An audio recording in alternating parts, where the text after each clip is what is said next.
So what we're going to crack into here, since we are on the topic of fear, are 4 of the social anxiety challenges from my Transformation Mastery live event. And the purpose of these challenges is to trigger some shit inside of you. Okay, and this is what I want you to do. You're going to go out in the real world and do these challenges. And some stuff that's been suppressed or repressed, some of the stuff that's really buried deep in your subconscious is going to come a little closer up to the surface. Okay, and as soon as it comes up, what I want you to do then is dive into it and release it.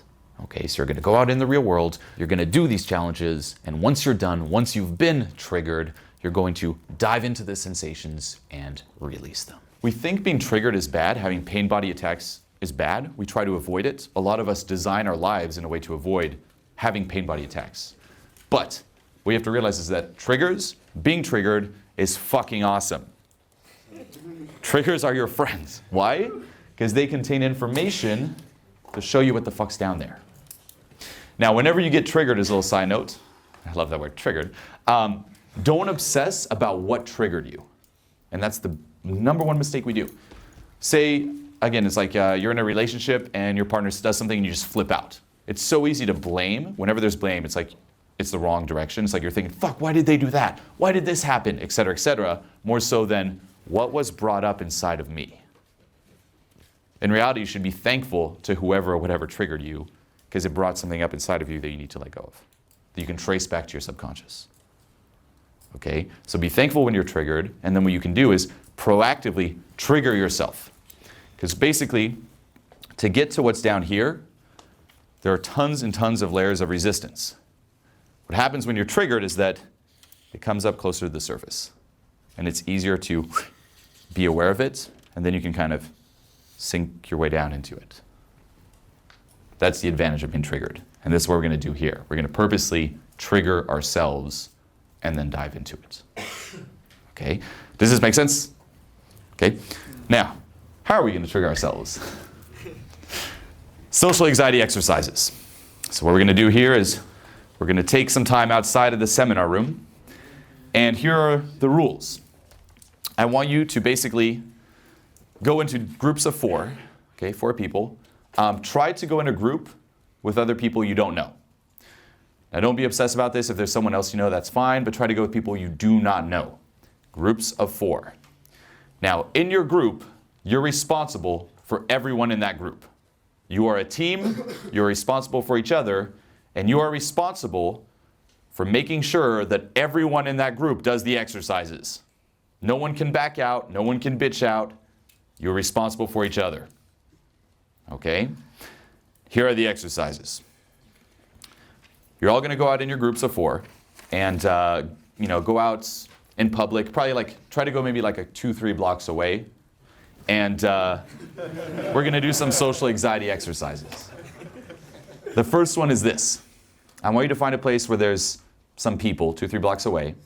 Ideally where there's maybe a crosswalk where you're crossing the street. And the group's going to go on one side of the street. And then you're going to have one of the person of the group go to the other side of the sidewalk. And for 2 minutes, that person is going to yell out some of the lessons that they learned here today across the street loud enough so that everyone else can hear them. While that person's yelling out the lessons, the 3 other people pretend like you don't know that person. So you're there basically, it's like, say the camera's the other side of the street, that's the group. One goes out here alone. They all kind of turn their heads looking away, so you're by yourself. But you have to make sure they hear, and you got to start being like, so what I learned today in terms of the subconscious is da-da, and everyone will fucking stare at you. Everyone will expect people to stare and be like, what the fuck is this? And do it for 2 minutes. Okay, if you take a little break, back to 2 minutes ground zero. I want 2 minutes loud talking. And while you're doing it, be aware of what comes up. Be aware of the sensations that are triggered when different people stare at you, when different people judge you. Be aware of the different sensations. It'll be super scary. It's super scary, but remember, triggering is good. It means that there's stuff there that you need to bring your awareness to. If you avoid being triggered, it'll just keep living this lie of ignoring it, running away from it. So that's number one. Okay, so today I have been learning various different ways about how I think and how my mindset is going. And I've been really kind of addressing the inner thoughts of my mind, and I've been kind of questioning everything about how I feel. And it started from this journey that I went on to try and pick up women. And as I got further into this journey, it led me to here, to come to Berlin, to really kind of address the inner thoughts within myself. And after processing these thoughts, it's made me think kind of about who I am as a person, and it's made me realize maybe I'm not as good as I thought I was, and maybe I could be better, and it's made me question why I'm going on this journey in the first place. Like, what do I plan to achieve? I don't know why I'm doing this. You know, it makes me think, what is the point in trying to pick up these women? Like, is it gonna give me the validation that I want? Like, why am I doing it? Why am I doing all of these things in terms of self-help? Why am I putting myself out there? And it's, you know, it's also made me realize that I don't share my emotions enough with the people that I really care about. And I suppress my feelings, and I don't let the people that I really like and I really care about know really much about me.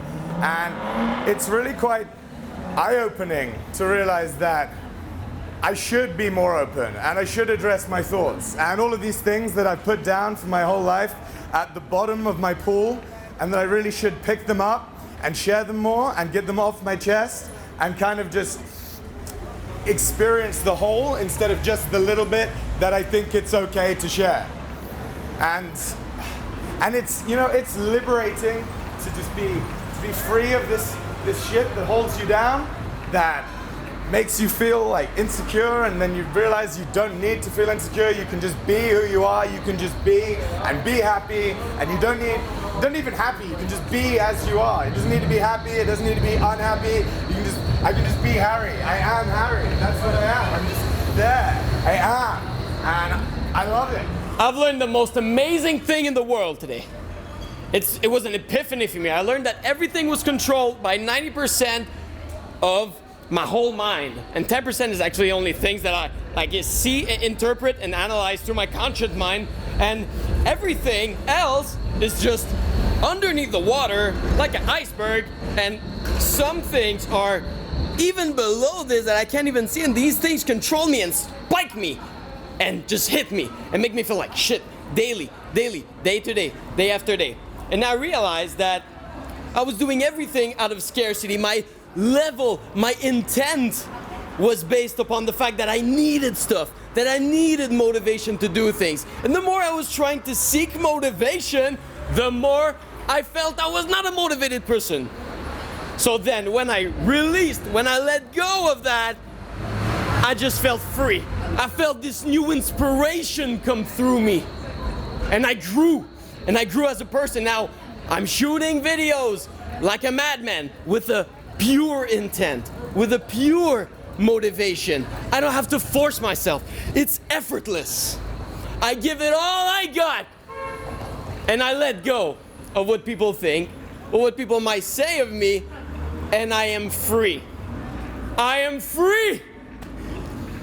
And here I am in the seminar with this man, Julien Blanc, who's just always smiling at the end of his sentences and just makes me feel great. And right now I'm shaking because I'm experiencing something that I don't normally experience, just talking like this and putting myself in uncomfortable situations where people might judge me, where people might think things of me, but guess what? I don't care because I'm free. What I'm going to talk about is how your subconscious is the pathway to living from abundance. And the way you do that is by discovering what the feelings are that you've been stuffing down and things that you don't breathe into. And for me personally, I'm a self-development junkie, so I try to optimize whatever the fuck I can optimize in my life. So I always keep running from things and improving things, and I try to be the perfect version of myself while optimizing my whole life and being still at the same place of scarcity. Because what I learned from Julian over there is that if you come from a place of scarcity and to operate from that paradigm, then all you do is to go back to that paradigm of scarcity instead of coming from a place of abundance. Number 2 is another area where there's a crowded place. The group goes one place, and you're going to send one person, wherever there's some people, and for, let's just say 30 to 40 seconds, you're just going to lie down and chill. Just simple. Just lie down on the floor and just chill. So imagine everyone's kind of walking. You're just going to stop and just be like that, boom, on the floor. Time it for 30 seconds. And observe as people kind of walk by like, what the fuck is this? Like, sit with yourself like that.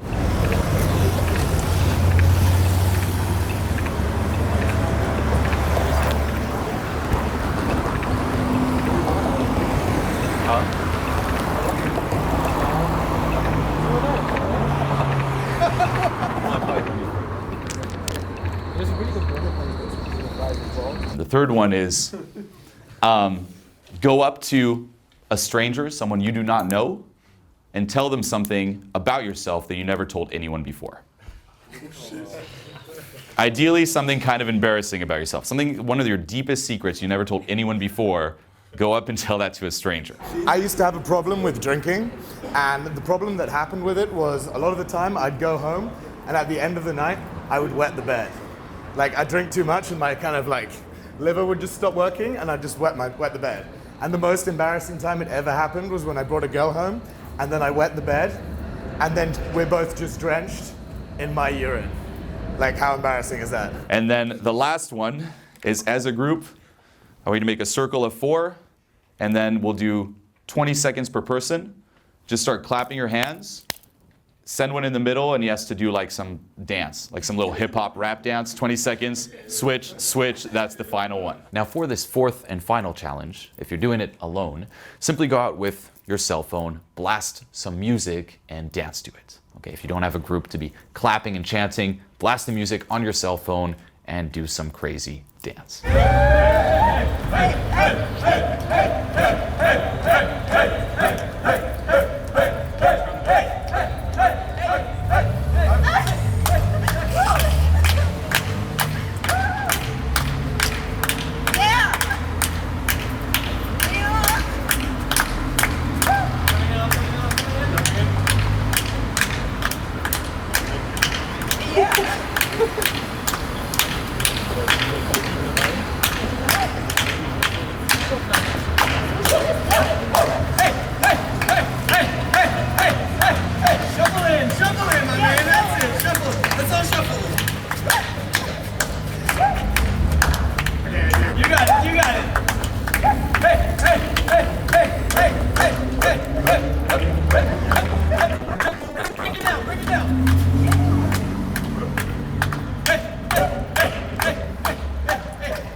Good luck.